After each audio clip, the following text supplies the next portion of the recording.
Blah blah blah blah, long-winded intro, catchy hook, jingle keys, skibbity riz. Do I have your attention? Good, I'm gonna cut to the chase. Balatro is one of the best games I've ever played. On a fundamental level, Balatro is like if you went up to the person who invented poker and said, now do a silly one, and then proceeded to fill the room with ayahuasca. In the car, in the airport, on the plane, before bed, and when I'm not playing it, I want to play Balatro. Why haven't I uploaded a video in 3 months? Well, it's a long story actually. I've been playing Balatro. When someone asks me what I've been playing, I give them an answer to which their eyes generally glaze over because it's not Fortnite or Call of Duty. But then I add, I'm also playing this neat little game called Balatro. The very sound of the name makes their ears perk up. Balatro? What's that? So I pull out my phone and I show them, and their eyes light up. Their brow curls in confusion as I say, it's kind of like poker, but it's not. I show them the way the jokers dance, the way the cards shimmer, the way the score lights on fire as you play a hand so powerful that the game itself says, holy sh**. And when all is said and done, I throw in a little, this game's actually nominated for Game of the Year, you know. And if you were to ask me on a personal level, Joseph, do you think it'll win? I'd honestly tell you, if Balatro isn't the best game of 2024, then I lost faith in humanity. I mean, it's not like the general public has already shown a lack of voter awareness, especially in a key race where it came down to, let's call them Elden Ring and the video game equivalent to Hitler. I'm obviously talking about when Genshin Impact won the Player's Voice Award in 2022, by the way. I don't know what you're getting worked up about. But I digress. While I know that this year's Game of the Year contenders are each culturally significant in their own right, I think there's something undeniable about Balatro that has shaken the industry. It's proven once again that games don't have to be billion-dollar pump-and-dump schemes made by hundreds of talented people slaving and crunching for 5+ years. Instead, it's the fact that a game made by one person with love for the medium can create something so purely fun with little but the power of friendship to motivate them. So, if you've never heard of Balatro, or you just don't get the hype, let me tell you about why this silly little card game is nominated for the Big Game of the Year award, why it's already a winner of one Indie Game of the Year award, and how it's managed to surpass even the likes of Minecraft, and why I legitimately think that Balatro is my personal Game of the Year, and why it may or may not win the award. Nope. So for those of you that haven't played Balatro, Balatro is described as when poker meets Solitaire, but in reality, it's inspired by a card game called Big 2 and a roguelike called Luck Be a Landlord. The way I understand Big 2, I don't. The goal is in making hands that get progressively bigger and harder to beat. The same goes for Balatro, a deck-building roguelike, yes, another one, where you don't beat an opponent, but rather an ever-increasing score. And other than skill, you're going to need luck. You play poker hands to earn chips, and attempt to beat blinds. Each ant-tier level is made up of 2 blinds and a boss blind. You can skip the first 2 for some kind of incentive, but you must always beat the boss blind to advance. Hey, back, come here, yep, okay, cool. After each round you play, you can take your earnings to a shop where you can buy more cards. After all, the house always wins, so you're gonna need a few cards up your sleeve. The goal of Balatro isn't to walk away with a ton of money, the goal is to beat 8 boss blinds and then survive for as long as possible. Each boss blind has a distinct challenge, and yes, you'll need to beat 8 of these to, quote-unquote, win the game. This is where you're gonna need jokers. There are over 150 joker cards, each with a unique ability or modifier. 150 cards handcrafted, beautifully designed, and carefully balanced. Cards added to this game on a chance that you won't even see most of them even after hours of playtime. These jokers serve as buffs, but depending on your playstyle, they could be a debuff, or even both, like a double-edged sword. If you've got a good set of jokers, then Balatro's a walk in the park. But otherwise, it's a nail-biting crawl to the finish line. It'll be trial and error, but before you know it, you've done it. You've beaten a game of Balatro. So you get it, right? Good. Because I haven't even mentioned planet cards, tarot cards, vouchers, special cards, or that cool-ass banana card. At its core, Balatro is a complex game that may seem scary, but you will learn the rules before you even know it. You don't even need math, you just need to play smart. Plan ahead as much as you can until you remember that this is a card game and luck may or may not be on your side. But even if you've won, the game has content for days, or even weeks or months, or hell, who knows. There are different decks to unlock with unique perks. Each deck has unlockable difficulty modifiers called stakes. And this is all the content in the game before a beefy update that's planned for early 2025. This is a rabbit hole of Balatro. These are the clips you might see on TikTok or YouTube Shorts. Like, sometimes it's not even about completing the game, you just want to see how big the number can get, how crazy the cards can shake and dance with each other, and what kind of black magic you'll have to do to break the game. This lengthy explanation has all been to tell you in a short sentence that I love Balatro. Hey, listen, sometimes I'm able to tell you why I love a game. Maybe it has breathtaking graphics, or a gripping story, or immersive gameplay, or something that I call sauce. Sauce is the very essence of a game that cannot be measured. It cannot be seen, it has to be felt. Sifu had sauce because the way its combat felt was second to none. Disco Elysium has sauce because it's a detective RPG like no other. Even cozy games like Baba Is You or Unpacking have sauce, just different flavors of it. Sauce is in short supplies these days. You essentially have to be the game in your genre, but you get there by having sauce. It's kind of counterintuitive, but again, it's hard to explain.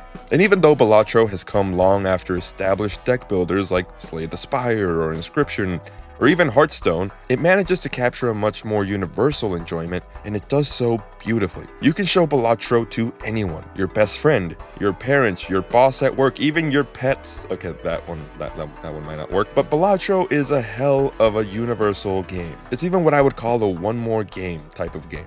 It takes a hell of a good game to make you want to put other things aside in order to play it, and it takes a hell of a good game for you to ignore sleep for just one more round. That's what my first time with Balatro was like. I admittedly had to do a lot of work, but I spent all morning just playing Balatro until I really had to step away. Balatro is that and then some.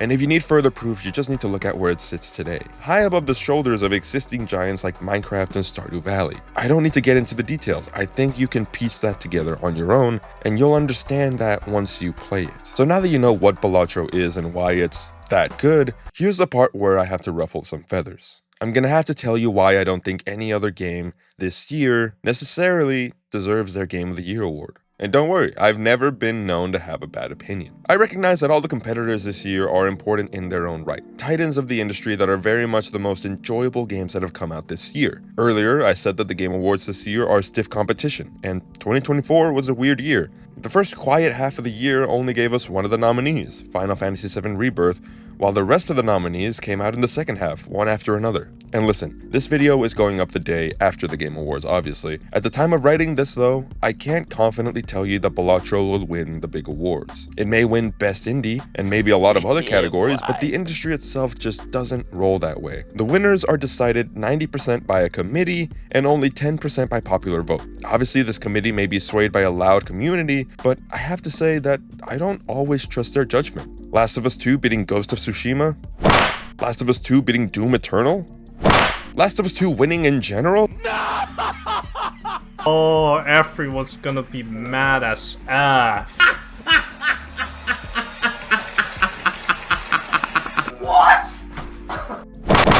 Anyways, getting on to the nominees. I feel like I can confidently say that Shadow of the Erdtree won't win. Elden Ring already won Game of the Year in 2022, and for the award to go to an admittedly massive DLC would be an insult to every other game that had to start from scratch. Final Fantasy VII Rebirth similarly won't win because the industry doesn't want to push the narrative that it isn't advancing. To give the award to both a remake and a sequel is the opposite of advancement. Astrobot won't win because, let's face it, Sony's just jacking themselves off here. Yeah, I know that Astrobot is like the second one. Astrobot!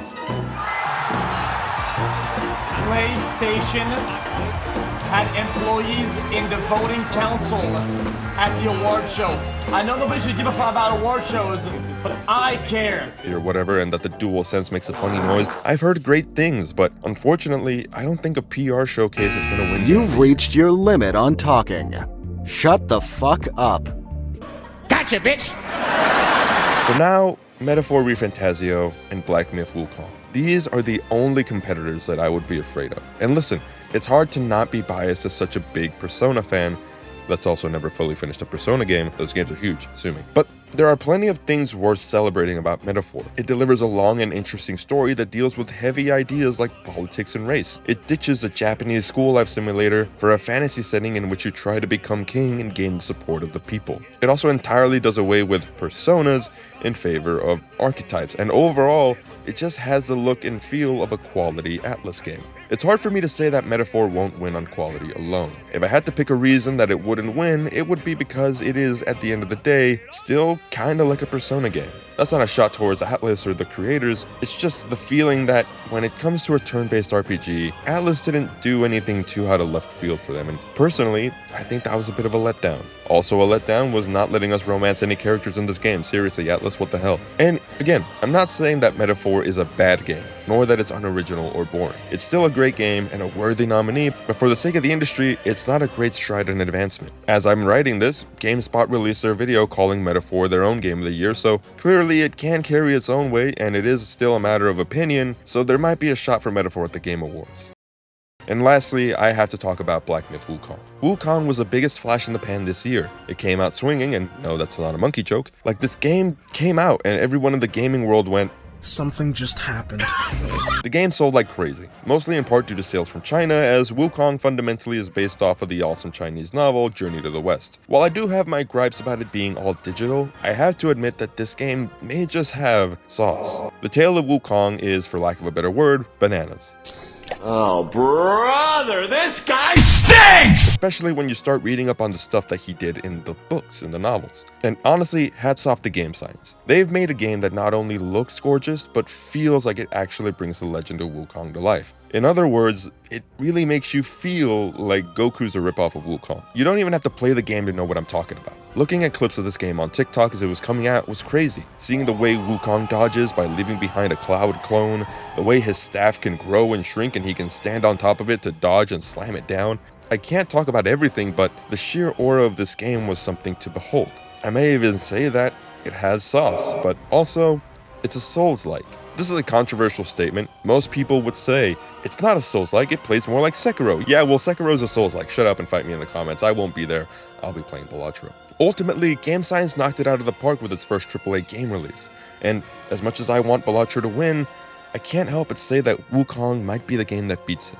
While Balatro stands for everything fun about video games and is a wonder that it was created by one developer, it ultimately doesn't feel like it showcases the advancement of the industry as well as Black Myth Wukong. But despite this, I have a feeling that even if Balatro won't win the Game of the Year award, it will still be a game that outlives any other nominee this year. And let me tell you what I mean. If you've ever played with a computer, and well, who hasn't, you've probably opened up the games folder to see what fun things you could play with out of the box. On every office computer, there's the usual suspects: Minesweeper, Sudoku, and for the sake of this argument, Solitaire. Solitaire is instantly recognizable on any screen. You've probably seen it in a show or movie or even another game as a game that many office workers or old people in retirement homes are portrayed playing. It's recognizable as a video game at its core, even if it's old. If you're like me, you never really understood the appeal. It just kind of felt like a time waster. Something to do because it's at least more fun than sitting around reading emails all day or waiting for your next meeting. It's in this way that I believe that Balatro is the new Solitaire for a new generation. Switching things up though by adding strategy, creativity, and a level of unpredictability that make it stand out in a way that Solitaire never did. Personally, I can see myself firmly playing Balatro well into the future. I can see my friends and I weirdly in a nursing home, clicking away and tapping at Balatro cards and showing each other our high scores and our Joker combos. Maybe this is a little far-fetched, but honestly, I stand by what I'm saying. I think I'll be playing Balatro for a long time, and we'll be looking back at it as one of the best card games of all time. Whether you're someone who loves deep or strategic gameplay or you're just looking for a few minutes of fun, I think it has a little bit of something for everyone. It's not just a game that kills time, it's a game that makes you want to play it, and when you do, it's kind of hard to stop. It was in a recent trip that I found Balatro my saving grace. Every flight, every long car ride, or time spent idly waiting was instantly erased by Balatro. On the last flight back, my girlfriend, who usually sleeps on planes, was wide awake, and she asked, "Do you have any games I can play?" We then spent the whole flight showing her how to play Balatro and going over my strategies and favorite jokers, and before we knew it, we felt the wheels of the plane touch down on the runway and we had landed. We only stopped playing because we had to leave the plane, but when I asked her what she thought, she said that was cool. And it was a real honest answer. And it's not just my girlfriend. I've shown this game to many people, each with a faint idea that they might just brush it off because it's not some crazy AAA game, but to my surprise, every single person from all walks of gaming has been inexplicably drawn to this game, seeing them eventually spend hours and hours and sometimes in one sitting, just playing away at this game. It lets me know that games like Balatro are the best kind of game. Not some niche acquired taste, not some 100-hour RPG, and not some throwaway yearly shooter or sports game. Balatro works because it is rooted in the core fundamentals of gaming with a fun modern twist. So is Balatro the game of the year? Maybe not. At the time this video comes out, the award will have likely gone to someone else, someone quite deserving of it either way.